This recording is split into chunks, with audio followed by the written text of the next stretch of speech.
Hello everyone, it's me again, back with another video on the new Moonrise spoilers. So, let's just get right into it. We're going to start with Theraheart. When a player activates a counter rune, you can disenchant 2 Lunar from your Artemis in order to negate the rune. Then you may special ascend, really, this Theraheart to your Posthumous from your hand or deck. So it's also a 6/4, 6 attack, 4 defense. So a good stat line at least. It's like okay for like a for a 2 cost. You want it to at least be 6 attack for a 2 cost, or at least have a really big butt. Like a 7 defense butt or a 6 attack. One of the two is usually what you're aiming for. Um, however, so one of my problems with a lot of the 2 costs is that, especially the ones that special ascend into 3 costs, is there's been a lot of them that do this thing where they're conditioned to special ascend into the 3 cost. Usually is something that goes against what the 3 cost is trying to do. So like the Imperawatt line, right, with that goes through them. The second one disenchants from your field in order to get into Imperawatt. However, Imperawatt wants you to have a bunch of spirits on board, which doesn't make a lot of sense with a lot of these. Theraheart has a similar issue where Posthumous wants you to have a lot of spirits on your Artemis. However, you are kind of forced to have less spirits because you have to disenchant to get there. And I just don't think that's a really good way to do it, and kind of works against the game plan, which makes them a lot less playable. I think a lot of times, like in Parawatt, you're trying to get to through other means because of that fact. You don't want to use the other one, like the second cast. The first one's actually not bad. The second one you kind of don't want to use, and then you just kind of get to your 3 through a hard ascension a lot of the time, and then you just kind of gather spirits on the field. And a lot of the times it makes it like even worse. It just makes the deck worse and unplayable. Like your game plan is kind of at odds with each other, and it just doesn't end up being that very good. But on moving on to the next one, we got Comalice. It's a 4/2, 1 cost that gives you a Nexuser for Lunar. So you can Nexus up to 2 Lunar. When you do, you search your deck for a Spectral. So it can look for itself. It itself is a Spectral. Spectaris is a Spectral, and there's a few other ones.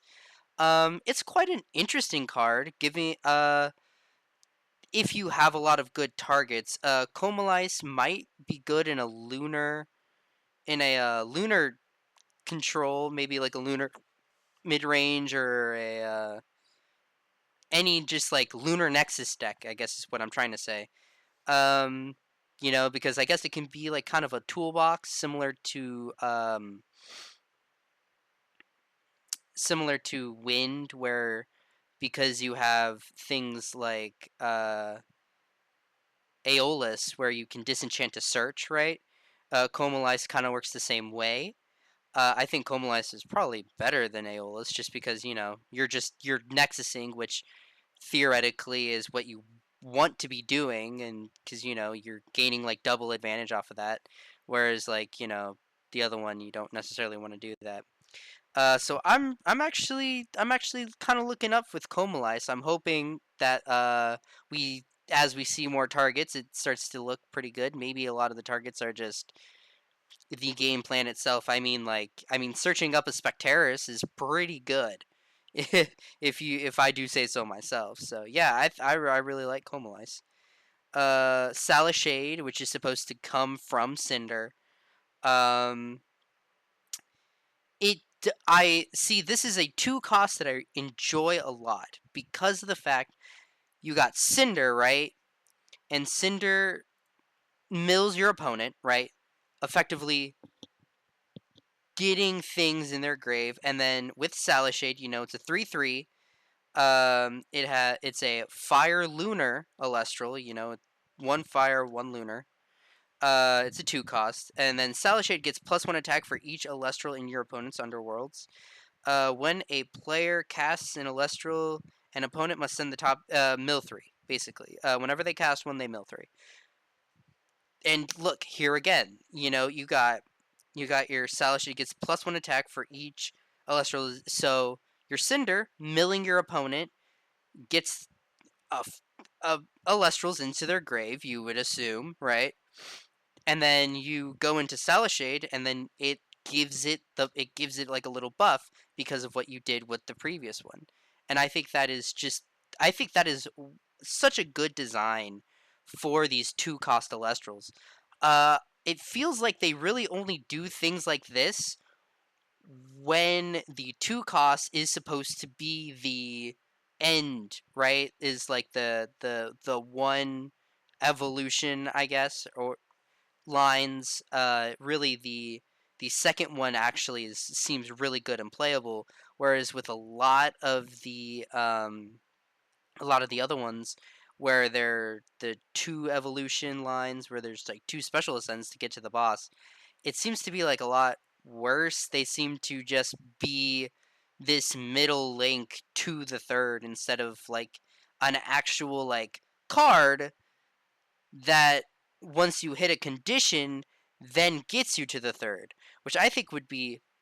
I hope what happens is, especially with Moonrise, they start noticing that and they start trying to make the 2 costs more playable, better in some way. Maybe like instead do something like once a certain condition is met, instead of like performing some action that works against your game plan, instead have something where when a certain condition is met that makes your 3 cost better, that's like working towards your 3 cost in some way, you then special ascend into it. Like with the Imperawat line, for example, right?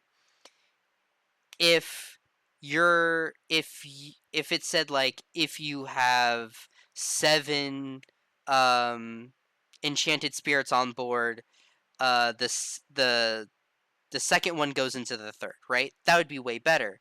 Or the Theraheart line, right? Into Posthumous, it's like if you've suppressed 3 Alestrals at once, or whenever you suppress if this is your third time suppressing an Alestral since Theraheart has been on the field, special ascend into Posthumous. Something along those lines, where I think it would be interesting, because, you basically go, well, I dense fog and then immediately goes, or something like that. I think that would be a way better way to do it. But I do enjoy Salashade. I think Salashade's a really cool card. And I think it'll actually see play along with Comalice and Theraheart. I'm pretty iffy on. I'm not exactly sure if that card will see any play. I'm not really holding high hopes for it. Bellowbee is a very interestingly designed card. So 1 cost, fire. It's 2 attack, 2 defense. Whenever a fire or wind enchanted Alestral, the Alest fire or wind enchanted Alestrals get +1 attack, so it becomes immediately a 3/2. You can target a fire or wind enchanted Alestral and give it and basically it's similar to can't remember the name of the card. The dog in Magic. 1 cost, 1/1 dog in Magic. Sacrifice it. Creature gets indestructible till the end of turn. Something like that. A Mother of Runes. If you know Magic terms, Mother of Runes gives it protection from a color. I figured it would be something along those lines. The same sort of kind of idea. I kind of wish this card was like a quick effect of sorts, or like an instant speed, where you could do this like whenever your opponent does something to destroy an Alestral, then you can do it instead of it being very obvious. like very much like, oh yeah, it's like you know what's happening and you know which celestial is protected. Um, but it is what it is. I think it's a cool card. I don't know exactly how much play it'll see, just because it's a pretty weak guy already. Um, it does synergize with two elements instead of just one or all, right? It seems a little narrow, I will say, and a little bit too telegraphed. I guess what you could do theoretically is you go this guy, and then you try to special ascend onto him or something. Uh, it's certainly something. I think it's definitely a card that could see play, but I'm not holding out high hopes for it unless there's something in the meta where you really want to protect a big dude. Which is the only way I see this card seeing play is like some really big guy, maybe like a Trifernal, and you play Bellowbee to protect your Trifernal, but I don't know. I'm not super holding out high hopes for him. And Fornax is another interesting one. I think Fornax is probably a little bit better than its previous, because I think Bellowbee is supposed to become Infornax. Infornax is a 4 attack, 7 defense Alestral. It's 2. It's a 2 cost, so it costs 1 fire, 1 wind. You can expend a wind in order to return an opponent's card to their hand. So it's a non-target bounce, which is, I think, really good. It's really interesting that a lot of the destroy effects are target, and then a lot of the bounce effects are non-target. I think it's pretty cool. I think it's very interesting, actually, because then it makes like the like Shield of Achilles, Heliolith, all those kind of cards makes those feel a lot weaker against like one or two, like 1 cost Celestrals, but 2 and 3 cost Celestrals they seem pretty strong, because they kind of do effectively something similar. You could theoretically, like, see they could theoretically get back into your 2 or 3 cost celestials that you bounce back to their hand, but they're having to work for it all over again and kind of have to force them to re-get there, which is a lot less spirit efficient, which is interesting. And then when you cast an Celestial or Rune with at least a fire or a wind, you can give this Infornax +2, so it becomes a 6/7. That is just using the spirit, which means you can use like an Omni Rune, enchant it with that, and then that will work that way too. I think it's certainly an interesting card. Maybe there could be like something with Wind Toolbox mixed with Fire to kind of give like a lot of like good fire stuff. What I think might end up happening is a lot of these like fire cards, a lot of these like mixed fire cards will end up just seeing play in like a wind deck. I feel like it'll be like a very wind deck, and then these fire cards will kind of supplement the wind deck. I think that's how this is going to end up going, unless fire can kind of pick up some pick up some really good cards, but a lot of these fire cards just seem to be more support for wind, in a way. And then there's Torchin, which is a 1 attack, 1 defense Celestial. Uh, he's the little guy that was running on the mountain. When this Torchin declares an attack, you can return fire spirits from your underworld to your spirit deck up to the number of enchanting fire on your field. I'm also not super excited about this card. It has a really high ceiling of just returning a bunch to your deck, spirit deck, but also it's only like a 1/1, so it's hard to get in with him. I, I, I mean, I guess he can effectively be like a pseudo Ambrosia, that takes up a normal summon, to try to get there. I mean, I guess it has a higher ceiling because if you have like a few different things, right? He counts himself. So if you have him plus a plus a Hephaestus, plus a Kinleo, plus the Stadium Rune, right? That's 4. Then you can return 4 um, into an attack, and then maybe you attack into like a defense position Celestial or something of the sort. I'm not super high on him. He can be interesting. Maybe like maybe a time card is what he can effectively become. I think that is something that you could toy around with the idea of maybe like a time card scenario. But I'm not super high on him. Then we got Bow of Artemis. Bow of Artemis is a very interesting card. It's a very cool artifact card that I think could be very cool. So this is introducing piercing into the game, which if you're unfamiliar with, it means your attack position Celestial can attack into a defense position Celestial, and if it beats over it, like let's say a 4 attack into a 2 defense, um, you got 2 spirits on the 4 attack, you got 1 spirit on the 2 defense.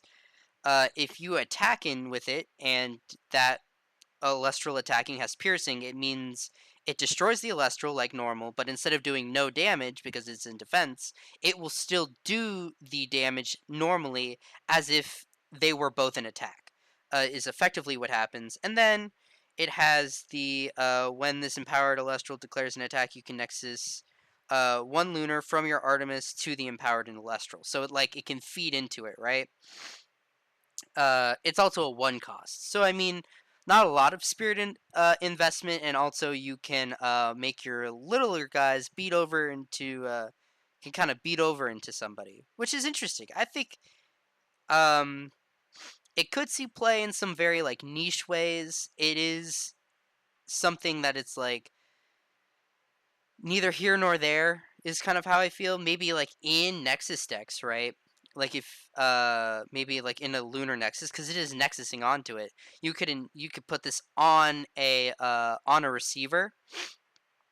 Nexus from your Artemis onto the receiver, which procs him. So I mean, there is definitely play. Maybe in a Lunar Nexus deck, this could be crazy. Because if you have, well, we'll get to that. We'll get to the card, but they did release a Mount Olympus or Phaloi Forest or however you want to call it. The obligatory stadium room for this. So it could also buff. It can do a few different things. There's definitely some little cute little interactions you can definitely do with this card. Next we got Temple of the Moon, which is each Celestial gets +1/+1 for each lunar enchanting them. So that plus Bow of Artemis, those two together, there's a little bit of a small synergy there. And then you can also, with I don't think they've released too many receivers yet. Because I don't think we've seen too many. I think we've seen like 1 or 2. And I think we're about to talk about them in here right now. So when we get to them, we can kind of gauge to see how much we care or not.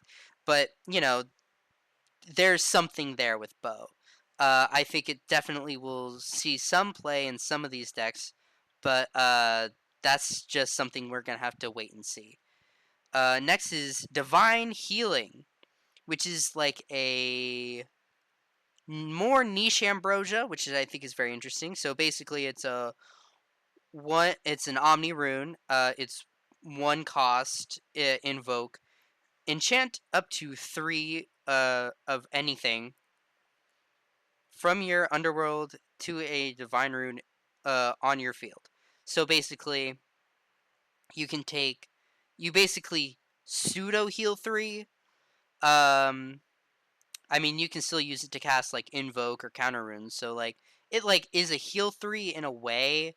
Um, Also something that is very it like in a lot of Nexus decks they would probably really want this because a lot of them are use the divine runes as Nexus banks.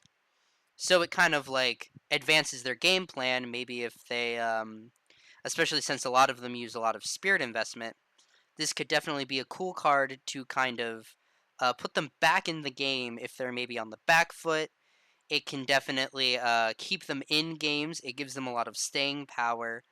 It gives them a lot more materials to Nexus, which is definitely very cool. I think this card is definitely going to be pretty good. Next, we got Snark. It's a 3/3, 1 cost water. When you cast this Snark, you can search your deck for a card with enchantment cost, water, lunar, or lunar water, depending. Either one works, and add it to your hand. So it's just like a searcher. You can search for a rock in a hard place. You can search for um, Drat King. I think those are the two that we know of so far.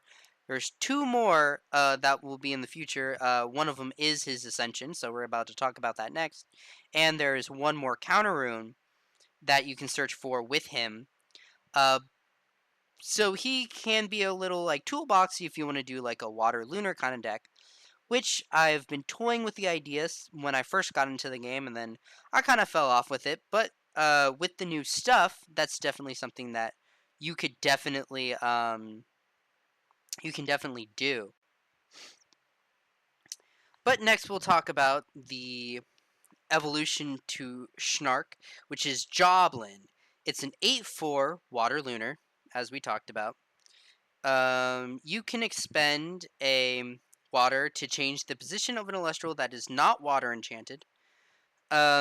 Which is cool. Non-target change the position of an Celestial. Could be really cool. Could really, do a lot. Um, when one or more Celestials change their position, you can draw a card. Now that is a very interesting part. I really like that part because you get a lot of synergy with that. Um, like water. Um, Water likes to change the positions of Celestials a lot, to change them a lot to defense, which is pretty good. Um, a lot of them tend to want to have their positions changed. Uh, Drawing a card for changing positions is pretty good in water. I think Joblin could see play in like a water deck, as like kind of like a draw engine. Maybe not a I'm not 100% sure if you would try to put this in like a water nexus deck. There isn't a lot of spaces for it. But you could definitely see what you can do with it. I think this would be a really good card. Unlike something like Schnark, I think you could actually put in like Water Lunar, you know, tutor a Draking, then like hard ascended into Draking or something like that. I think would be really cool. Uh, Joblin, I think you might want to build like a water or a water lunar kind of mid range deck where you kind of use that to gain advantage over time. Then we have Tsunami High Tide, which is also Water Lunar. These are the two other cards in this set, which gives you 4 targets for Schnark. You can change the position of up to 2 Celestials. You may enchant a Water or Lunar from your underworld to your field. So this is also a pseudo heal one, and you can change the position of 2 Celestials. Uh, the ceiling on this is not as high as OG Tsunami. However, it's not just non-water enchanted Elestrals. It's any 2 Elestrals. So, and it's 2 of the 4 Elestrals that you can do on your board. Uh, or 2 of the 4 Elestrals of your opponent, or 2 of the 8 Elestrals that can theoretically be on the board at once. Uh, which it could be like one of yours, one of your opponents, kind of swap them to kind of like bait your opponent. I mean, there's a lot of different things you can kind of do with this. I think it's definitely a card that will see play. It is 2 spirits, which is pretty expensive, which I'm not 100% on. I'm not really into the fact that it's 2. But it's also an invoke rune, so we'll keep that in mind too. So that's not something you can necessarily use like in response, which does kind of make it a little worse. It's something that like may or may not see play is kind of where I'm at. Maybe Maybe, maybe not. We'll see. Um, I'm not holding out hopes for this card. I might play around with it and we'll see what we can do with it, but I'm not super crazy about it. Electrify, which is a new electric or thunder celestial. So we got it's a 1/1. You can disenchant a thunder from this electrify in order to search your deck for a one spirit thunder celestial and add it to your hand. So you got a lot of good targets here. You got Electric, you got Jolton, you got Astrabbit, which are the three that mainly Thunder uses. Uh, and those three are pretty solid cards. I'm not 100% sure if you're gonna really be doing that. My issue with it is there's no there's no like through line. There isn't like a card that like a lot of like Astrabbit, Jolton, Elichick. They're all cards that you kind of just like. They're really good cards, but once you're using another Alestral, right, to get it into your hand, and then you have to then put it back onto the field, right? I mean, that's over like 2 turns, which is like fine, but you're then also losing out on your normal cast. I'm not 100% sure how much people are actually going to be using this card, unless we talk about Electro Knight, which is the next card we're going to talk about, which is a 2-cost Electro. It's a 4 attack, 6 defense. You can Nexus a Thunder or Lunar. When it receives a when it receives one or more thunder specifically, you can special cast an Electrofly from your hand or deck. When you activate an Electrofly's effect, you can draw a card. So Electro Knight, it does make it a little bit better. This card I think is just on the cusp of being good. I don't think it's that good. I don't think you'll really see it be a meta deck or anywhere in tiered, specifically because it can't also cast from Underworld. So my issue with Electro Knight is that you Nexus, it receives the Thunder, you cast the Electrofly, you can disenchant it, you draw a card, you tutor, which is really good, and then now you're left with you don't have a way to kind of get there. You now have to either just like my issue with it is that you can't just have the one Electrofly. You need the three for the consistency.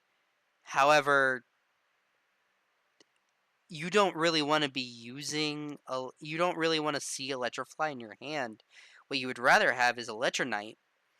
Go Electronite, Nexus, get the Thunder, special cast it, and then keep reusing it, but you can't do it like that. You have to basically hold the Electrofly in your hand and let it be a dead draw, or you only use it one time. Maybe you risk seeing it the one in your hand and go two. There's a lot of things like that, and I'm just not really excited about it. Whereas if it said Underworld, you could just run the one Electrofly, special cast it from your hand or deck, and then disenchant it, throw it into the Underworld, and then keep recycling it that way. I think that would have made this card crazy insane, and I would be super, super, super excited for this card if it said that. But at the current moment, I'm not. I'm not holding out hopes for it. Is what I'm kind of saying. Um, but let's move on. We'll go to Magnaros. Magnaros, I think, is probably one of the better cards that has been revealed recently. So it's a 2/4. It is the Nexus form of Aphoros, right? It's Thunder. You can Nexus up to 2 Thunder. When you do, you can foretell cards equal to the number of Thunder enchanted cards on your field and add up to 1 Thunder Invoke rune from foretold this way to your hand. Um, One thing I would like to mention is I'm not super excited about the fact that they're throwing foretell on a bunch of cards. There is the one Lunar card that has it. Now they have Magnaros that also has it. Uh, it is a little disappointing seeing that the solar mechanic, like this solar mechanic that was like super about solar had like there was a bunch of solar cards that had it, and now they're immediately throwing it on a bunch of other cards in other elements. I wish they weren't so gung-ho about putting foretell on a bunch of cards, especially making it like a part of like a kind of like an important piece of game plans. It's a little disappointing. I wish they would have kept it more of a very solar thing and then had it be errantly thrown about in other ones. Maybe not at all. I think it would be even cooler if they kept it to just solar and just left it to be a solar thing. Uh, Nonetheless, this card is pretty good. I think Thunder Nexus is going to be wanting this card a lot, and I can't wait to see Thunder Nexus decks kind of make a little resurgence as a lot of these Thunder cards are revealed. The next one is Magnetic Foretold, which is a counter rune. A little sad that it doesn't that you can't get it with Magnos, especially since Magnos is on the card art. Uh, I'm also not super excited about the effect. It can only be cast when an opponent activates a non-counter effect that causes you to expend spirits. You negate that effect and then make them expend too. Um, so my issue with this is that there isn't a lot of cards, maybe besides like Eruption, that's forcing you to expend a bunch of spirits. Like there's no like expend 5 spirits kind of card or whatever. There's expend 3, which I mean turning Eruption into a one cost burn for your opponent is all right. However, I wish this card said something more to the effect of instead of making your opponent burn you for 2, um, you negate that effect, and your opponent cannot force you to expend spirits for the rest of the turn. That I think would have been much better. Expending specifically not from attacking, right? Like you would expend from like card effects or whatever, but like if they attack into you, you still like take spirit damage, right? That I wish was what that card said instead of forcing them to expend to. Uh, Things like deflecting. This is like a semi-deflecting palm. If you know that card in Magic, it's basically the same thing where except deflecting palm says deal that damage back to them. So like if they dealt 5 damage to you, deflecting palm says you gain the life back, and then your opponent takes the damage that you would have taken. Um, Actually, I think it prevents the damage, and then your opponent then takes the damage that was prevented. Is basically what happens. I wish it was more of that. Then your opponents can't force you to expend anymore for the rest of the turn. Is what I wish this card was, but I just don't think this card is going to see much play. I'm going to be honest. It seems very situational. Uh, on It seems very situational. On top of the fact that it's very like it hits one thing, and if your opponent's playing burn, um, negating one of their cards isn't going to really. It's going to be neither here nor there. It isn't really gonna. It isn't going to hurt you. It isn't going to prevent you from dying as much as I think this card feels like it's going to. But who knows? I could be wrong. This game's a little bit different. I will say, with the eruption example, that is 4 out of their 20 spirits, which is a significant amount of spirits for them to have basically only dealt 1 to you, right? Um, So that is something to consider, but that's kind of where I'm at on it. Titanus Strike is our next card. We have this one and then two more, and then that will be all of them.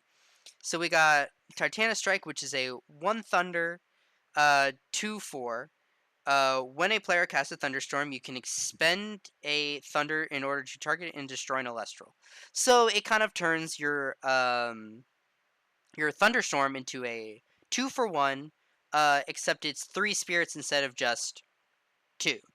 Um, which is fine. Um, 3 spirits is kind of a lot, but dealing with 2 cards is also pretty good. There are other cards that basically do something effectively the same for free, is my issue with it. Um, just because, you know, we have like Nido Venom, which is discard a Dense Fog, destroy 2 cards on the field. Target and destroy 2 cards. I believe it still targets. Um, which I think is just better than Titanus Strike, because then you don't have to expend anything. It just immediately deals. I think that's just better than Titanus Strike. You can make the argument that you can just normal cast this, do Thunderstorm, and then you just get there, right? But I'm not super crazy about this card. It's fine. I would like to see people play around with it. I know some people that are going to be playing around with it, but I'm not too crazy about it. It's a fine card. Is where I'm kind of at with it. It might see play depending on how much people really value that effect in the new upcoming meta. My only issue is cards like Vol Tempest that are relying on a Divine Rune to protect it. It Because of the way the stack works or the chain works in this game, this is not a answer to Vol Tempest. Because what happens is you cast Thunderstorm, target the Divine Rune, and then this effect it doesn't go on in a new chain. I It goes on the same chain. It becomes chain link 2. Um so what ends up happening is you're going through it, and then you is it goes that goes on, right? You destroy the divine, but you can't target the Vol Tempest with the same one. So you would have to cast either another Thunderstorm or destroy it with like something else. So it doesn't really solve the issue, which is kind of upsetting. Um, but also may be wrong. I'm not 100% sure on that. I believe that's how it works, but that is something that we'll have to see rulings on.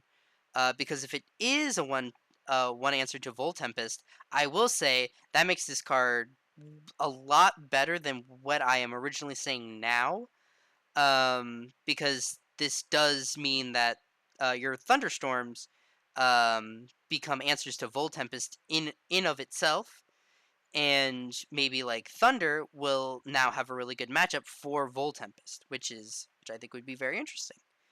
But our next card is Pulveror, which I think this card is probably one of the best reveals in in this week's reveal cycle, I guess we'll call it. It is a 2 Lunar Celestial, so it's a second ascension. 7/4. It's supposed to go from Havaror into this. Is kind of the line that like it looks like it's supposed to be. This Pulveror in your hand can be special ascend from your like 1 cost Lunar Celestial if you also disenchant a Lunar from your field.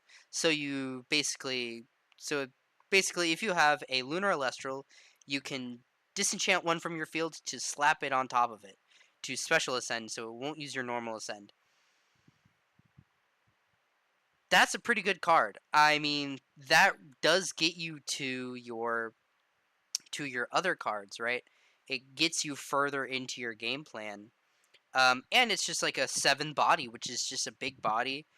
Um, it can get you to 3 costs pretty easily. I think it doesn't have like a high spirit investment. It's just 1 extra. So basically, it's like a 3 cost celestial that doesn't take up like a normal. And is only technically 2. Uh, I think this card is definitely something that would definitely be really cool. Um, Maybe if you're trying to like turbo out three cost celestials, this card is something to consider. Um, but yeah, this is definitely a really cool one. And our next one is Phasmacore, which is supposed to be like a Glimbat Ascension. This card is also really cool. This card and Pulveror, I think, are the 2 best cards that have been revealed this week. It is a 2 lunar, 8 attack, 1 defense.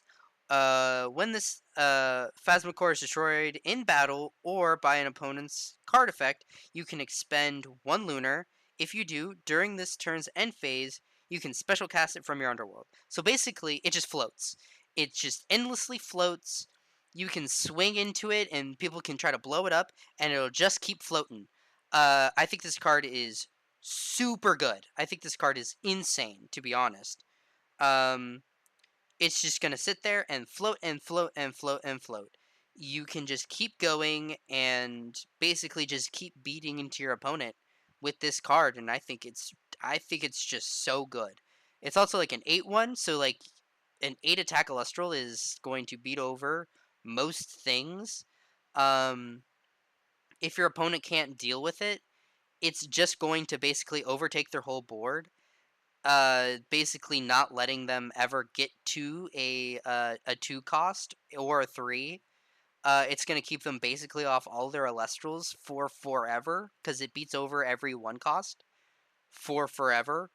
Um, Unless, they have to put a lot of spirit investment to make that not a thing, basically. And it's going to put your opponent kind of in an awkward position. I think this card is really cool, especially in some mid-range strategy or a stall strategy.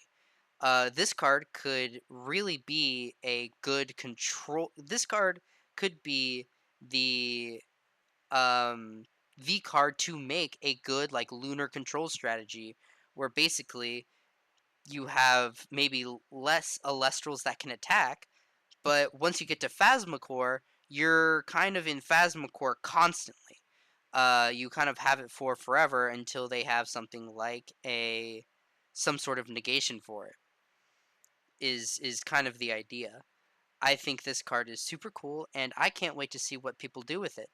I will probably try to build something with it, and when I do, I'm gonna be super into it. But yeah, that is my last reveal. I kind of saved the best for last, to be honest. And yeah, so those are what I feel. Kind of what you've been hearing me say is a lot of these cards are fine. I'm not really as excited about a lot of these cards. I'm gonna be honest. A lot of the Moonrise cards have been a little disappointing. Um, there has been some really high highs and some kind of low lows. Whereas a lot of the other sets, there's kind of just a lot of like okay stuff. Um, I think that's kind of how things are going. I think revealing a lot of cards, you're gonna get some of these lows just from the fact that there's just so many cards that you're just gonna end up revealing some cards that people aren't gonna be as excited for, and you're gonna reveal some cards that people are gonna be super excited for. Um, I'm super excited for the new Lunar Phase deck.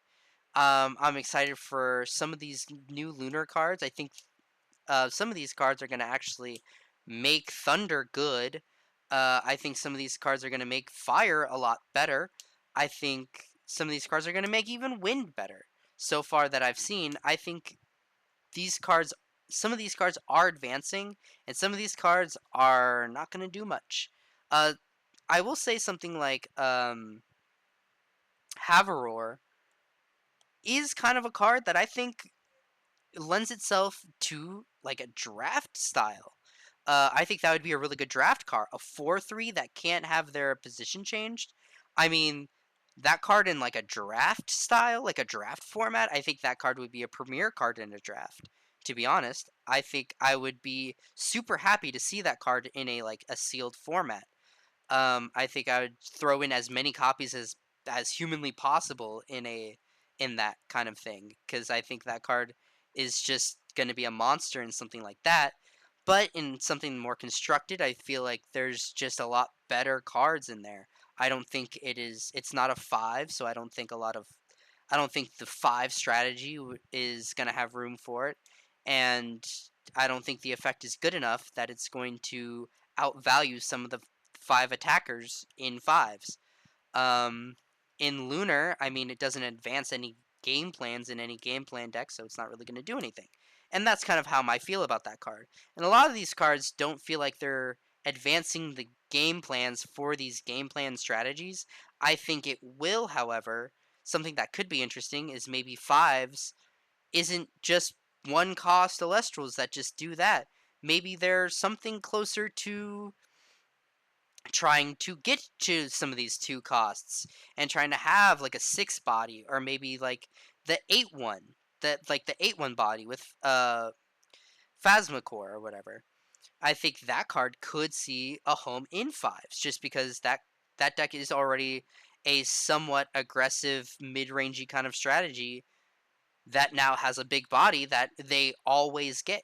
Uh, that's something to consider. But that will be all for me today. I am super excited for more releases, and I am super excited for more cards to get revealed. I think that there have been some really good reveals so far, and I can't wait to see what more. I can't wait to cover them, and I can't wait to keep it coming. If you haven't yet, check out Illustrious Clash on Kickstarter, um, and maybe try to back it because then maybe you can see some of these reveals with me and we can kind of discuss them together. But that will be all for me today. I'll see you in the next one. Peace.